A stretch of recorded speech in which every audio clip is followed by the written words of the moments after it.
고린도전서 15장 16절입니다. 만일 죽은 자가 다시 살아나는 일이 없으면 그리스도도 다시 살아나신 일이 없었을 터이요. 그리스도께서 다시 살아나신 일이 없으면 너희의 믿음도 헛되고 너희가 여전히 죄 가운데 있을 것이요. 또한 그리스도 안에서 잠자는 자도 망하였으리니 만일 그리스도 안에서 우리가 바라는 것이 다만 이 세상의 삶뿐이면 모든 사람 가운데 우리가 더욱 불쌍한 자이리라. 함께 읽겠습니다. 그러나 이제 그리스도께서 죽은 자 가운데서 다시 살아나사 잠자는 자들의 첫 열매가 되셨도다. 아멘. 할렐루야. 반갑습니다, 여러분. 환영하고 축복하고, 오늘은 감탄복음 5번째 시간, 부활하신 예수님께 감탄하라 라는 제목으로 하나님 말씀을 전하겠습니다. 지난 시간에 우리 예수님께 감탄해야 될 이유가 예수님께서 우리의 선한 목자가 되어주시기 때문이라는 말씀을 들었습니다. 예수님께서는 왜 선한 목자가 되신다고 말씀하셨나요? 양을 위하여 자기 목숨을 내어주시기 때문에 이보다 더 선한 목자는 있을 수가 없지요. 사꾼 목자는 이리가 사나운 짐승들이 달겨들면 양이 자기 양이 아니기 때문에 버리고 도망갑니다. 하지만 선한 목자이신 예수님은 양이 내 양이기 때문에 그 양을 위하여서 목숨을 버리시는 분이 바로 예수님이십니다. 또 그뿐만 아니라 그렇게 당신의 목숨을 버리심을 통하여서 인간의 타락으로 말미암아서 훼손되어진 하나님의 영광을 온전케 하신다 라는 말씀도 드렸지요. 예수님께서는 아버지의 말씀에 온전히 순종하시는 것을 통하여서 아버지를 영화롭게 하셨고, 또 아버지께서는 그 순종한 아들을 부활하게 하심으로, 죽음에서 다시 일으켜 세우심으로 아들을 영화롭게 하셨습니다. 성경에 보면 죽었다가 다시 살아난 사람들 이야기가 제법 나옵니다. 여러분 기억나는 사람들이 있나요? 엘리야 시대에 사렙다 과부의 아들이 죽었다가 살아났고요. 또 회당장 야이로의 딸이 죽었다가 부활했고, 또 나사로도 죽었다가 부활했죠. 또 바울 사도가 밤이 맞도록 설교를 하다 보니까 3층 다락방에서 떨어져 죽었던 유두고라는 청년도 있습니다. 친구도 다시 살아나게 되죠. 그래서 성경에는 제법 죽었다가 다시 살아난 사람들에 대한 이야기가 나옵니다. 그러면 이 사람들의 부활과 예수님의 부활은 어떤 차이가 있을까요? 예수님 이외에 죽었다가 다시 살아난 사람들은 시간이 지나면 또 죽습니다.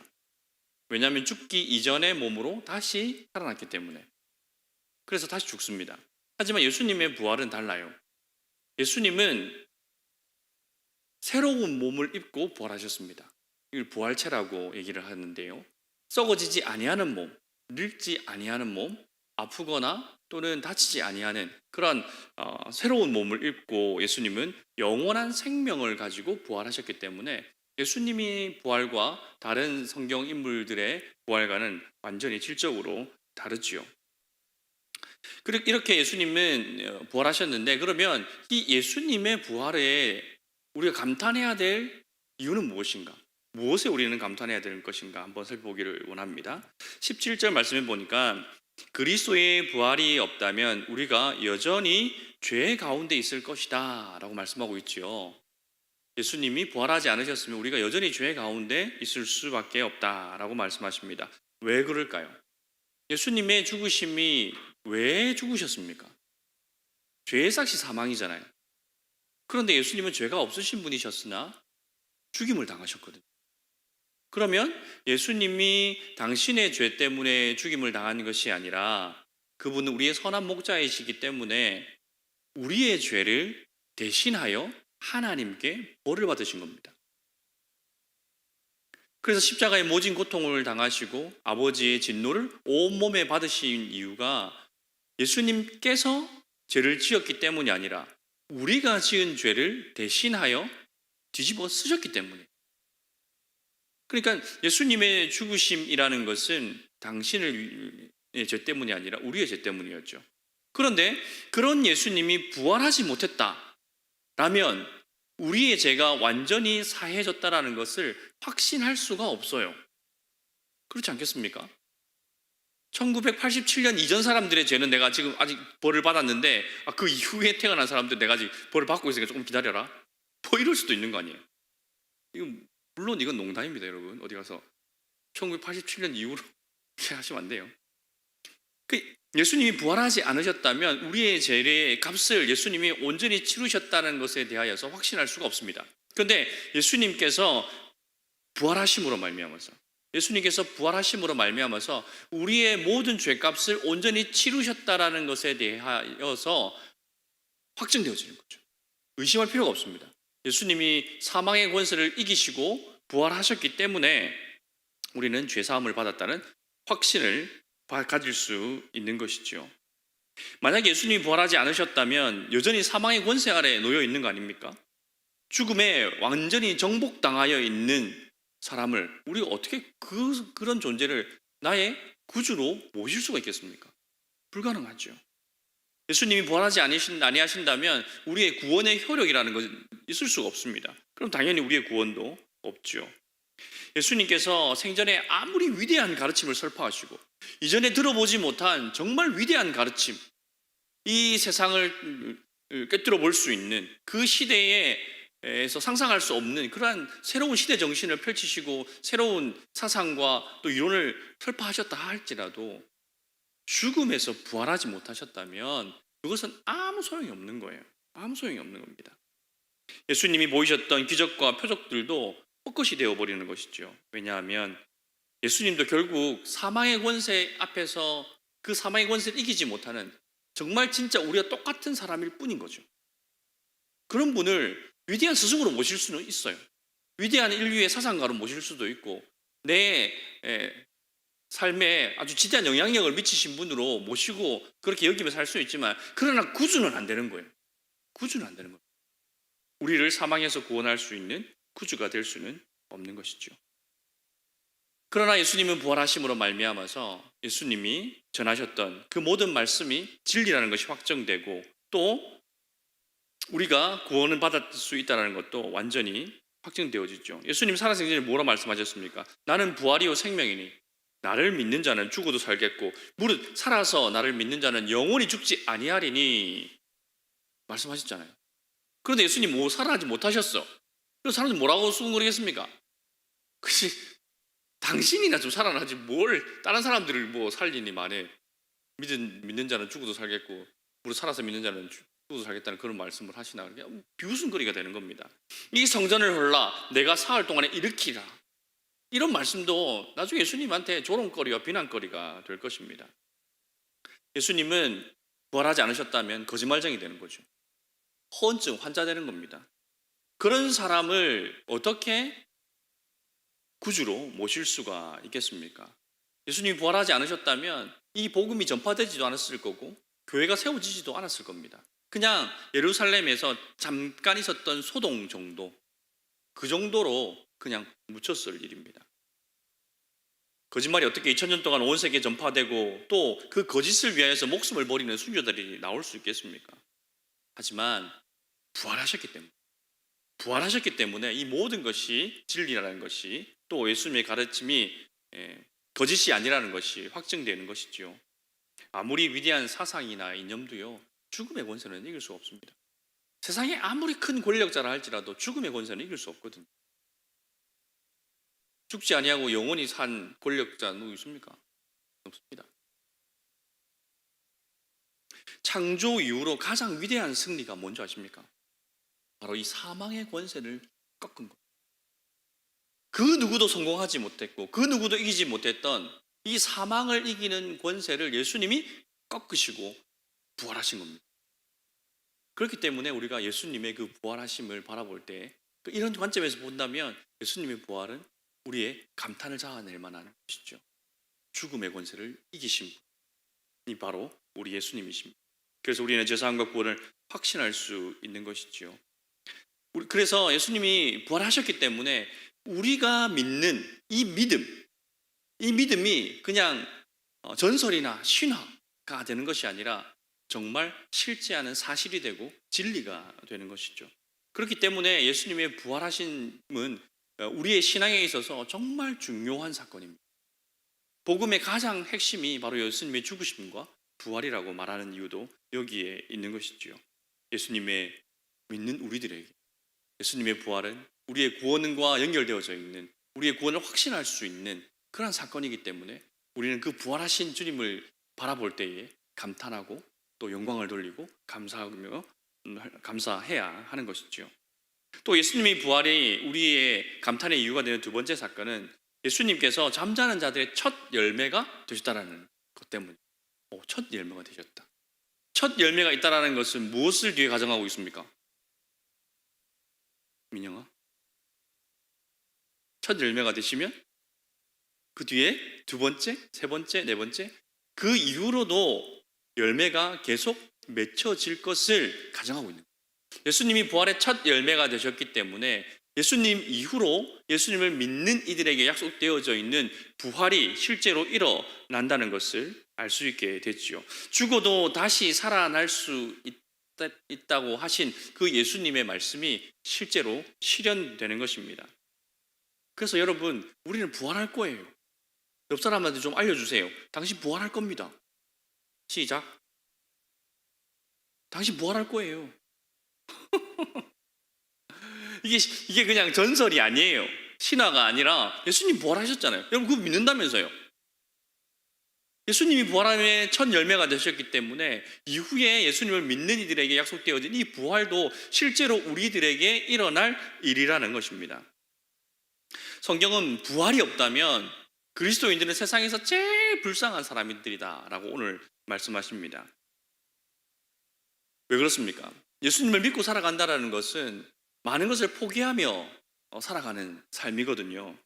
솔로몬은 전도서에서 이렇게 세상을 바라보았습니다. 모든 사람에게 임하는 그 모든 것이 일반이구나. 이게 무슨 말이냐면 불의한 자나 의로운 자나 그 사람이 당하는 일들을 가만 보니까 다 똑같다라는 거예요. 의로운 사람이라고 재난을 덜 당하는 것도 아니고 불의한 사람이라고 해서 재난을 더 많이 당하는 것도 아니더라. 가만히 내가 내 인생을 쭉 지켜보면서 살펴보고 연구한 바에 의하면 모든 사람에게 일어나는 일들은 다 똑같더라는 거예요. 맞아요. 다 똑같습니다. 예수님을 믿는 사람이나 믿지 아니하는 사람이나 일어나는 일들은 다 일반입니다. 그런데 예수님을 믿으면 이 일반 위에 뭐가 더 얹어져요. 뭐가 더 얹어집니까? 하나님께서는 자기 백성들을 사랑하시기 때문에 자기 백성들이 예수님을 닮아갈 수 있도록 천국 백성으로 살아갈 수 있도록 훈련시키시고 연단시키시는 과정이 추가가 됩니다.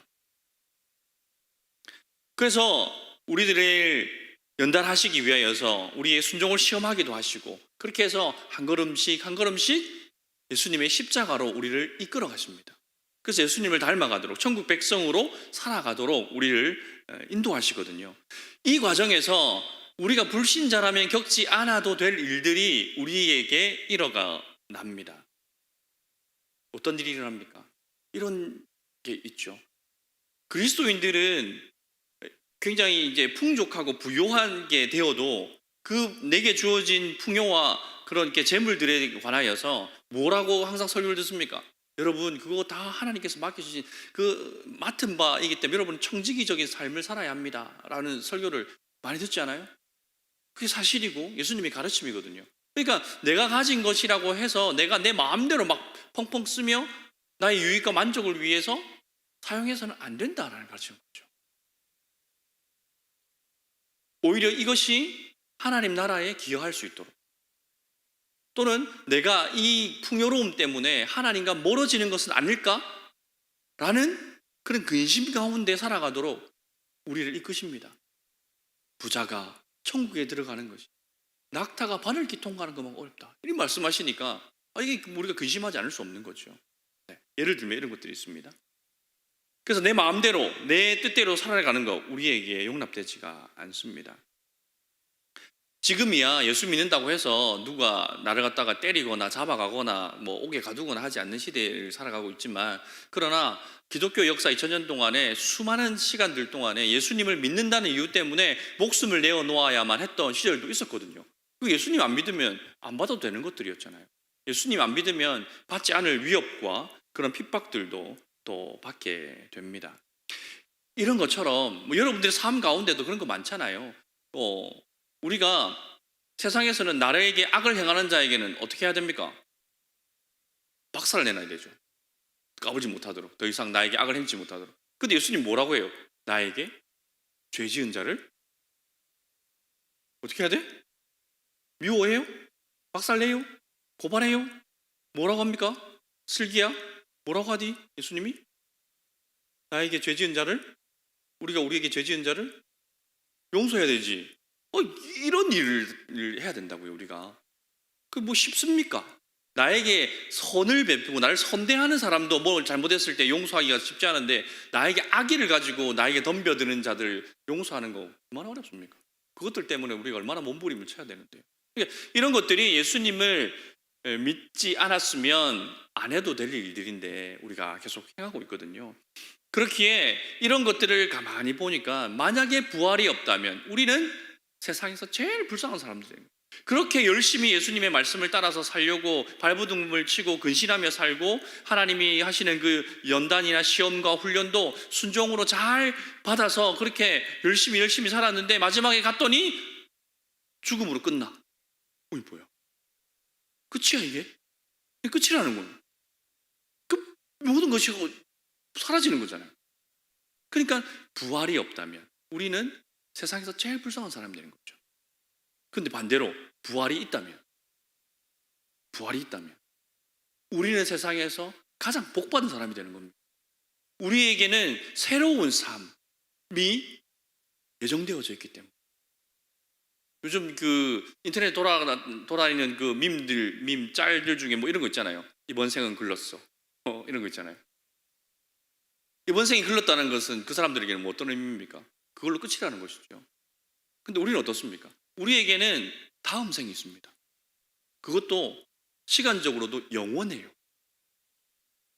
그리고 지금 썩어져가는 육신이 아니라 새로운 몸, 썩지 아니할 몸을 입고 하나님의 나라에서 영원토록 부활해서 살아갈 그 소망이 우리에게 남아있는 거거든요. 그래서 우리가 내 삶을 바라볼 때에 나는 부활할 사람이라는 생각을 가지고 살아야 됩니다. 우리 그거 잘 생각 못 하거든요. 예전에는 70년대, 80년대 한국 교회 설교는 천국에 대한 설교가 참 많았어요. 왜냐하면 그때는 사는 게 너무너무 힘들었어요. 이 세상이 너무너무 괴롭고 또 고달픈 삶이었어요. 그래서 그들에게 위로가 되는 것이 바로 천국 설교였어요. 부활에 대한 설교. 우리에게는 다음 삶이 있습니다. 다음 생이 있습니다. 비록 지금 이 시대는 못 살고 굶주리고 헐벗고 너무너무 힘들고 고생하지만 그러나 믿음을 잘 지키면 새로운 하나님의 나라에서 영원한 삶, 부활한 일의 삶이 우리에게 기다리고 있습니다. 여러분, 성도 여러분, 힘을 내십시오. 이런 거 생각하면서 힘을 냈어요. 그렇게 신앙생활을 했거든요. 그 열매를 여러분들 지금 따고 우리가 지금 누리고 있는 겁니다. 이 아름다운 건물을 보십시오. 이거 돈 100억 넘었어요. 이거 100억 본 적 있습니까? 못 봤어요.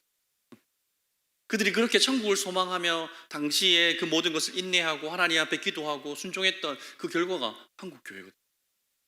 근데 요즘은 그런 설교들을 많이 못 듣죠. 천국 설교. 제가 왜 그럴까 생각해 봤는데 그냥 지금도 괜찮아요. 승현아, 괜찮지? 굶지는 안 하잖아, 너. 그러니까 우리가 굶지는 않아요. 그리고 다들 보니까 다 좋은 옷들 다 입었어. 스타일도 다 멋져. 이렇게 잘 드셔가지고 이렇게 얼굴도 반질반질하니 좋아요. 먹는 게 걱정이 아니라 뭐가 걱정이에요? 지수야, 뭐가 걱정이니? 살 빼는 게 걱정이죠. 이 시대가 많이 바뀌었어요. 그러다 보니까 우리가 이런 부활이라든지 천국에서의 삶에 대하여서 우리가 너무 무관심한 것 같아요. 좀 이렇게 다시 관심을 우리가 쏟아야 됩니다. 왜냐하면 이번 생이 전부가 아니고 다음 생이 있다라면 우리는 그 다음 생을 준비하며 살아야 돼요. 예수님이 부활을 이 땅에 쌓으라고 했어요? 아니면 천국에 쌓으라고 했어요? 천국에 쌓으라고 했어요. 이 땅에 보물을 쌓아두면 그건 도둑이 들고 좀도 먹고 그래서 이렇게 사라질 것들이야. 그 보물을 하늘에 쌓아야 돼 라고 예수님께서 우리에게 가르쳐 주셨어요. 이 세상이 전부라면 이 세상에서 누릴 수 있는 모든 것을 마음껏 누리며 사는 게 맞을 거예요. 하지만 우리는 그렇지 않다는 걸 알아요. 우리는 다음 생을 준비하는 사람, 부활 이후의 삶을 준비해야 되는 사람들이죠. 그렇게 보면 여러분들 지금 여러분 굉장히 괴롭히는 그 막 스트레스 받게 하고 이렇게 힘들게 하는 여러 가지 문제들이 있죠. 그런 문제들을 예수님께서 오셔서 내가 부활하면 계속될 문제인가? 계속해서 고민해야 될 문제인가? 한번 생각해 보세요. 여전히 예수님이 다시 오셔서 내가 부활하였을 때도 여전히 지속되어야 될 문제라면 그건 굉장히 중요한 문제예요. 그 문제를 가지고 씨름하셔야 되고 그 문제를 가지고 하나님 기도하셔야 되고 해결함 받으셔야 돼요. 그런데 아니라면 예수님이 오시면 아무짝에도 쓸모 없어지는 것들이라면 그러면 너무 그런 것 가지고 너무 아파하거나 너무 괴로워하거나 너무 고민하지 마세요. 예수님 내일 오시면 끝날 거 일이잖아요. 재원아, 예수님 내일 오실까? 안 오실 것 같아? 모르는 것 같아. 모르는 게 맞죠. 근데 우리 마음속에는 적어도 내일은 안 오실 거라는 확신이 있습니다. 그렇지 않아요? 내일은 안 오실 것이라는 확신이 있어요. 그러니까 오늘 나의 삶에 고민거리가 켜켜이 쌓여가는 거예요. 이러한 우리의 삶 가운데 우리의 삶을 바라보는 새로운 시각이 필요한데 그것이 바로 부활이라는 겁니다. 옆 사람은 다시 한번 일러주세요. 당신 부활할 겁니다. 그러니까 너무 걱정하지 마세요. 그러니까 힘내세요. 그러니까 힘내세요. 예. 우리 부활할 거예요. 괜찮아요. 아니 괜찮아. 이번 생이 망해도 돼. 괜찮아. 다음 생은 완전한 퍼펙트한 삶이 기다리고 있어요. 그러니까 우리는 그 삶을 준비하면 되는 거예요. 그래서 그것이 지금 내가 고민하고 걱정하고 염려하는 것들이 다음 생을 도움이 될 것인가? 아닌가? 아니라면 지금 내가 쌓고 있는 그런 게 노력이라든지 그런 게 자원이라든지 그거 조금 아껴도 돼요. 괜찮아요. 오히려 예수님이 오셔도 여전히 이어질 것들, 하나님의 나라와 관련된 일들에 우리의 자원을 쏟아붓는 것이 더 현명한 일이 되는 것이죠. 그러니 여러분, 예수님의 부활을 감탄해야 될 이유가 여기에 있는 거예요. 나도 부활할 것이기 때문에. 새로운 삶, 이전에 경험해보지 못한 새로운 나라, 새로운 몸, 그 영원한 삶이 우리를 기다리고 있습니다. 이게 그리스도인들의 소망이고 여러분들의 소망이 되시기를 주님의 이름으로 축원드립니다.